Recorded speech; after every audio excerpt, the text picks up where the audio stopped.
vous apprends rien, mais le oui, c'est l'un des sens les plus importants. Encore plus quand t'habites ici, dans cet appartement, dans mon quartier. Quand mes potes apprennent qu'en face de mon appartement il y a une voie ferrée, ils éprouvent directement de l'empathie et me posent plein de questions. Mais comment tu fais pour dormir? Pour te concentrer? Ça te dérange pas? Non. En vrai, moi ça va.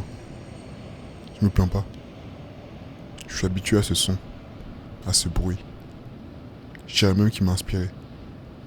Ça fait partie de l'une des raisons pour lesquelles j'aime mon quartier et que je trouve que par rapport à d'autres, il a de la gueule. On a ce rythme de vie qui est orchestré par le son des trains qui passent, des voitures, du métropolitain, par le bruit strident des Vélib souvent cassés. Et c'est ce qui donne de la gueule à mon quartier, à mon schéma. Toutes ces infos sonores gravitent autour de nous et nous permettent d'être sur le qui-vive. D'autres n'ont pas cette chance. Tout comme Rose, qui a une perception différente du quartier, une perception différente de la mienne. Mais ça, c'est son histoire. Et je pourrais jamais la raconter mieux qu'elle. Moi c'est Rose Penel, j'ai 21 ans, je vis dans le quartier depuis 8 ans maintenant. Je suis devenue sourde il y a 2 ans et je suis en études encore aujourd'hui, je fais un master et du coup je vais vous raconter un petit peu ce que je ressens par rapport au quartier. J'ai un implant cochléaire et un appareil ici et en fait l'implant il va amplifier les sons. Ça veut dire que par exemple un train qui passe pour moi et ça va beaucoup me surprendre, je vais sursauter. Une fois ça m'est arrivé de sursauter, j'étais chez moi et j'ai sursauté, j'ai fait tomber mon téléphone parce qu'il y a eu un klaxon de train et c'est hyper violent. C'est vrai que moi j'ai 2 perceptions, la nuit et le jour. Le jour j'ai mes appareils, donc je les mets le matin, et la nuit je n'ai pas mes appareils, du coup c'est que des sensations.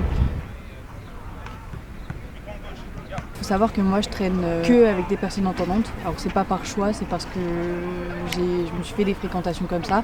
Et c'est vrai que c'est assez compliqué parce que du coup ça fait que c'est pas eux qui s'adaptent à moi, mais c'est moi qui m'adapte tout le temps à eux.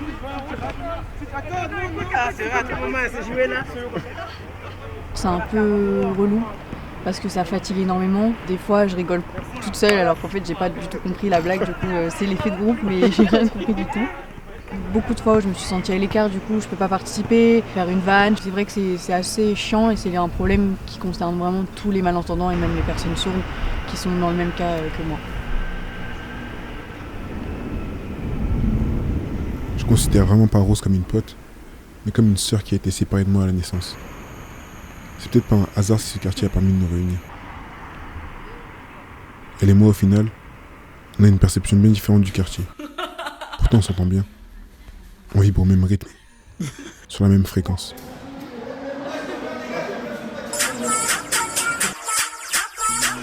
Rose, de par son courage, c'est un peu comme une leçon de vie sur pattes. Elle me fait trop facilement oublier son handicap, alors qu'elle se bat tous les jours. J'aime trop Rose. Elle est drôle, elle est spéciale, elle est limite bizarre, mais elle est attachante. C'est mon bras droit, c'est ma petite gueule.